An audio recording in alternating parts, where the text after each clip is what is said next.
Stones, piles, fistula side effects operation లేకుండా శాశ్వత పరిష్కారం homeo care international. Welcome to Suman TV. నేను మీ నాగరాజ్ బైర్శెట్టిని. ఈరోజు ఈ ప్రోగ్రామ్ మనకు స్పాన్సర్ చేస్తుంది ఎకో తేజస్ విద్యుత్ వాహనాల సంస్థ.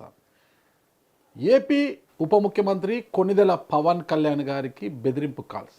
ఈ విషయంపై మనతో మాట్లాడడానికి పొలిటికల్ అనలిస్ట్ చందు శ్రీనివాస్ గారు స్టూడియోలో ఉన్నారు. ఆయనతో అడిగి వివరాలు తెలుసుకుంటాం. నమస్తే శ్రీనివాస్ గారు. నమస్కారం అండి. ఏంటి అసలు నిన్నటి నుంచి ఒకటే కలకలం, నిన్న రాత్రి నుంచి కూడా ఏపీ ఉప ముఖ్యమంత్రి కొణిదెల పవన్ కళ్యాణ్ గారికి ఒక అజ్ఞాత వ్యక్తి కాల్ చేసినట్లుగా వచ్చింది. తర్వాత అతను ఎవరు ఏందనేది పోలీసులు నిర్ధారించారు. అసలు ఏంటి పవన్ కళ్యాణ్ గారిని ఎందుకు టార్గెట్ చేస్తున్నారు? అతను పేషీకి ఫోన్ కాల్ చేసి పవన్ కళ్యాణ్ని చంపేస్తామంటూ బెదిరింపు కాల్ అది. ఎందుకు పవన్ కళ్యాణ్ గారిని ఎందుకు టార్గెట్ చేశారు? ఎవరైనా బిహైండ్ ఎవరైనా ఉన్నారనుకోవచ్చా? తప్పకుండా ఉంటారు. ఎందుకంటే అది ఇప్పటి నుంచి కాదు. ఆయన రాజకీయాల్లో రాకుండా సినిమాల్లో ఉంటే ఆయనకి ఎవరు శత్రువులు కాదు. రాజకీయాల్లో ఎప్పుడైతే వచ్చారో ఆయా వర్గాల వారు కావచ్చు, వాళ్ళ యొక్క పదవి కావచ్చు, వాళ్ళ సీటు కావచ్చు పోద్దనే భయం, ఆందోళన ఈ అన్నిటికీ కారణం. రాజకీయాల కోసం ఏదైనా చేసే పరిస్థితి మనం ఇప్పుడు చూస్తున్నాం. చివరికి ఇంట్లో ఒకళ్ళుగా తోబుట్టువులు కూడా ఏ విధంగా ఉన్నారో మనం చూసాం. జగనన్న వదిలిన బాణం జగన్కి పక్కలో బల్లెంలాగా షర్మిలాగా అయ్యారు. ఆయన కోసం పాదయాత్ర చేసింది 100 కిలోమీటర్లు. చేసిన ఆమె కనీసం ఏ ప్రాధాన్యత లేదు. తన తల్లిగారికి కూడా ప్రాధాన్యత లేదు. తన గౌరవాధ్యక్షుల పదవి కూడా పిలిచి తీసుకున్నారు. సరే, తర్వాత పరిణామాలన్నీ ఆమె కాంగ్రెస్ అధ్యక్షులు కావటం, ఈయన వైసీపీకి అధినేత కావటం, వాళ్ళ మధ్య ఆస్తి తగాదాలు బజారుకి ఎక్కిన పరిస్థితులు మనం చూసాం. అంటే రాజకీయాలు, పాలిటిక్స్ ఏదైనా చేస్తుంది. పాలిటిక్స్ తెలిసినోడే సక్సెస్ అయ్యేది. కాబట్టి రాజకీయాలు ఏ విధంగా చేస్తుంది అనే దానికి మీరన్నట్టుగా ఆయన వచ్చిన తర్వాత మొదటి నుంచి కూడా ఆయన్ని అనేక రకంగా వ్యక్తిగత విమర్శలు చేశారు. మీకు తెలియని కాదు, ప్యాకేజ్ స్టార్, మ్యారేజ్ స్టారు, అనేక రకాలుగా డిఫేమ్ చేయడానికి ఒక ఎత్తు అయితే, రెండు టీడీపీకి జనసేనకి గ్యాప్ తేయడానికి ప్రయత్నం చేశారు. ఆ ప్రయత్నాలన్నీ వీళ్ళ వల్ల కాల. చివరికి కలిసి కూటమి ముందుకెళ్లే తల్లికి ప్రభుత్వ వ్యతిరేకతని క్యాష్ చేసుకోవాలంటే మనం కలిసి సంఘటితంగా వెళ్ళాలని ప్రపోజల్ పవన్ కళ్యాణ్ గారిది. కాబట్టి ఆయన అప్పుడు మళ్ళా శత్రువు అయిపోయాడు అటు అధికార పార్టీకి. ఆ తర్వాత ఎప్పుడైతే బీజేపీతో కలిశాడో నక్సల్స్ ఒక లెటర్ రాశారనేది ఒకటి వచ్చింది.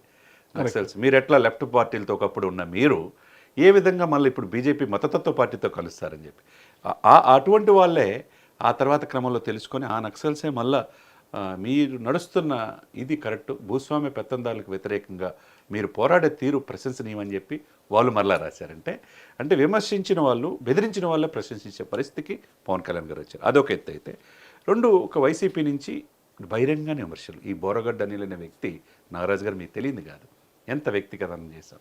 జగన్ ఆదేశిస్తే అరగంటలో లేపేస్తాడంట. ఎవరిని? పవన్ కళ్యాణ్ని, చంద్రబాబుని, లోకేష్ని, మొత్తం వాళ్ళ కుమార్తెలను కూడా దూషించాడు. కుమార్తెల్ని మరీ దారుణంగా, ఇంట్లో భార్యల్ని. అతను మాట్లాడే మాట సభ్య సమాజం తలదించుకునే విధంగా ఉంది. ఏమైంది చివరికి? వాళ్ళు ఇప్పుడు ఎక్కడున్నారు? జైల్లో ఉన్నారు. అంటే నోరొందు కదా ఇష్టం వచ్చినట్టు మాట్లాడకూడదు. ఆ విధంగా బహిరంగంగా ఇండైరెక్ట్గా సోషల్ మీడియాలో ట్రోల్ చేసి, వ్యక్తిగత అన్నం చేసి అంతని మానసికంగా ఎంత ఇబ్బంది పెట్టుంటారు. అయినా ఎక్కడ చెదర్లా బెదర్లా. ఈరోజు జాతీయ రాజకీయాల్లో పవన్ కళ్యాణ్ తర్వాతే ఎవరైనా అన్నట్టు పేరు తెచ్చుకున్నాడు. అదొక ఎత్తు. మీరన్నట్టు తర్వాత వారాహి యాత్రలో అధికారం కోల్పోతుందంటే ఎవరు తట్టుకోలేరు. అధికార పార్టీ సంబంధించిన వాళ్ళు కొంతమంది కావచ్చు, సంఘ విద్రోహ శక్తులు కొంతమంది కావచ్చు, వారాహి యాత్రలు బ్లేడ్లు పెట్టుకొని కత్తులతో తిరిగారు ఆయన గాయపరచడానికి. అది ఈయనకి మొదటి నుంచి సెక్యూరిటీ పాయింట్ ఆఫ్ వ్యూలో ఒక 3 లేయర్స్ ఉంటాయి. ఈయన మార్షల్ ఆర్ట్స్ నేర్చుకున్నాడు కాబట్టి ఇతను సొంతగా 70 మందిని పోషిస్తాడు. వాళ్ళకి జీతాలు కావచ్చు, వాళ్ళ అకామిడేషన్ కావచ్చు, వాళ్ళ ఫుడ్ కావచ్చు, అంతా సొంతగా. ఎందుకంటే ఒక నటుడికి ఉంటుంది కదా, ఆయన కాపాడుకోవాల్సిన బాధ్యత. ప్రైవేట్ సెక్యూరిటీ ఉంది.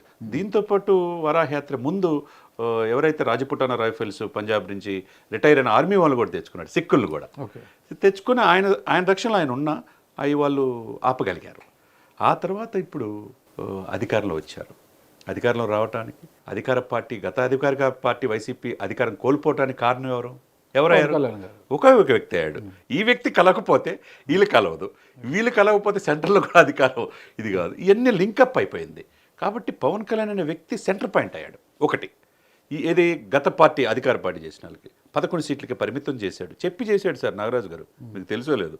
తాడేపల్లిగూడ సభలో మీరు విన్నారు కదా, ఏమన్నారు? జగన్ నిన్ను అధపాతాలను తొక్కపోతే నా పేరు పవన్ కళ్యాణ్ కాదు, నా పార్టీ జనసేన కాదు అన్నాడు. చేశాడు. వారాహేతులు ఉభయ గోదావరి జిల్లాలకు 0కే పరిమితం చేస్తున్నాడు. 0కే పరిమితం 9 జిల్లాలు 0కి.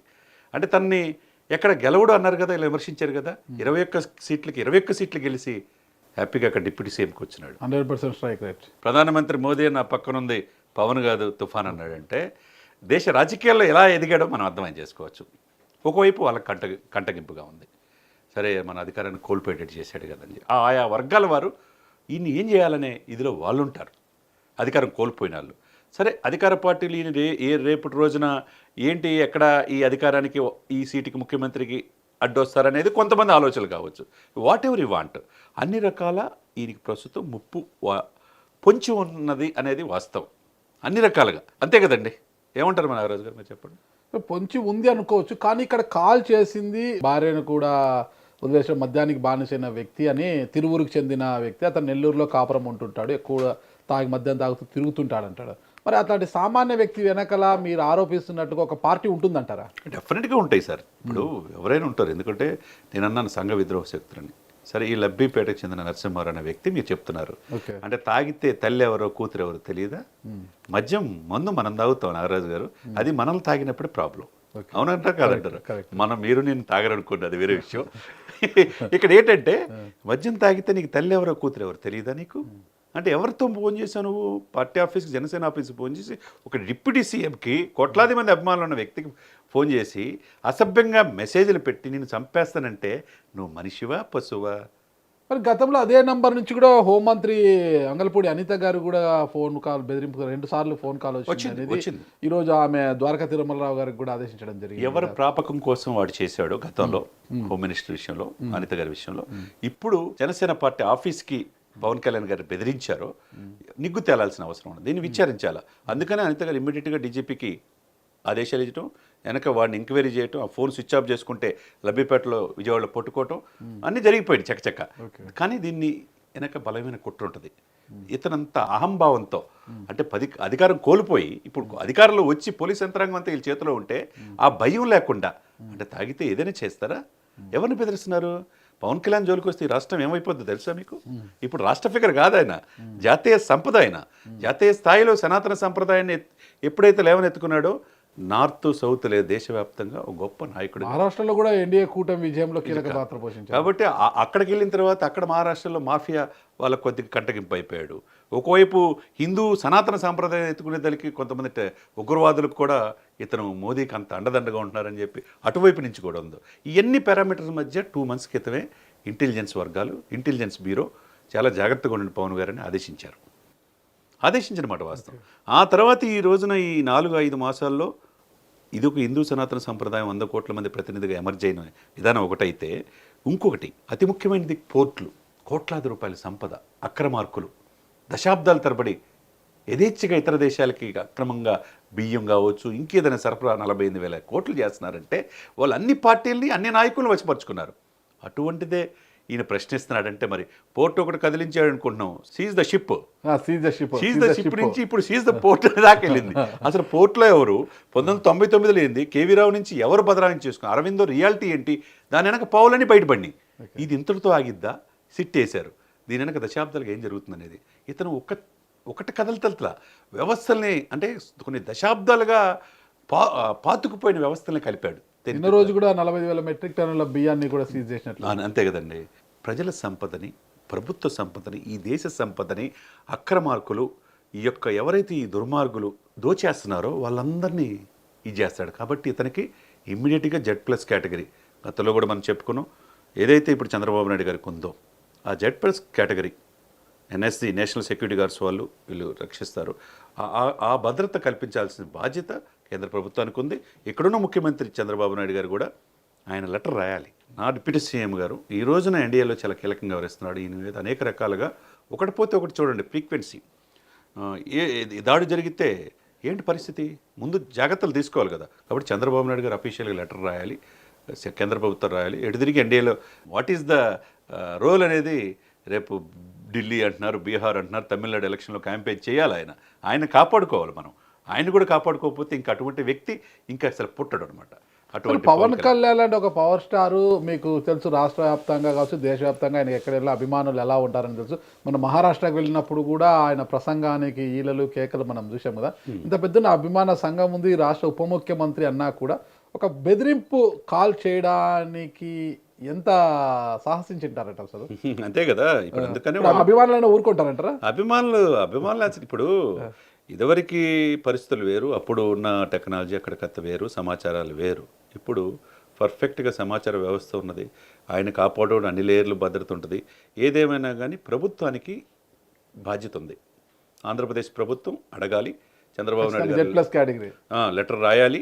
ఎందుకు రాయాలో, ఎందుకు కావాలో కూడా ఈ పరిణామాలన్నీ కూడా విశదీకరించి డీజీపీతో పాటు అన్ని కూడా నివేదికలు తెప్పించుకొని కేంద్ర హోంశాఖకి అమిత్ షా గారి లెటర్ రాస్తే కనుక డెఫినెట్గా జెడ్ ప్లస్ కేటగిరీ ఆయనకి అవసరం కూడా. ప్రజలతో నిత్యం తిరిగే వ్యక్తి, 13,336 గ్రామాల గ్రామ సభలు పెట్టి వరల్డ్ రికార్డు సాధించిన వ్యక్తి, ఎప్పుడు 5 శాఖల కోసం ప్రజల్లోకి వెళ్ళాలిగా. నిన్న కడప వెళ్ళాడు, ఏం జరగడానికి జరిగితే ఏంటి పరిస్థితి, ఆయన మీద దాడి జరిగితే. కాబట్టి ఆయన భౌతికంగా లేకుండా చేయాలని అనేక రకాల ప్రయత్నాలు జరుగుతున్నమాట వాస్తవం. దాని నుంచి మనం రక్షించుకోవాల్సిన బాధ్యత అతను ఈరోజు తెలుగు రాష్ట్రాల సంపదే కాదు, అతని జాతీయ సంపద. రేపు దేశ రాజకీయాలను శాసించే పరిస్థితుల్లో పవన్ కళ్యాణ్ గారు ఉన్నారు. ఆ వ్యక్తిని మనం కాపాడుకోవాలంటే ఇమ్మీడియట్గా ఆయనకి రక్షణ కావాలి.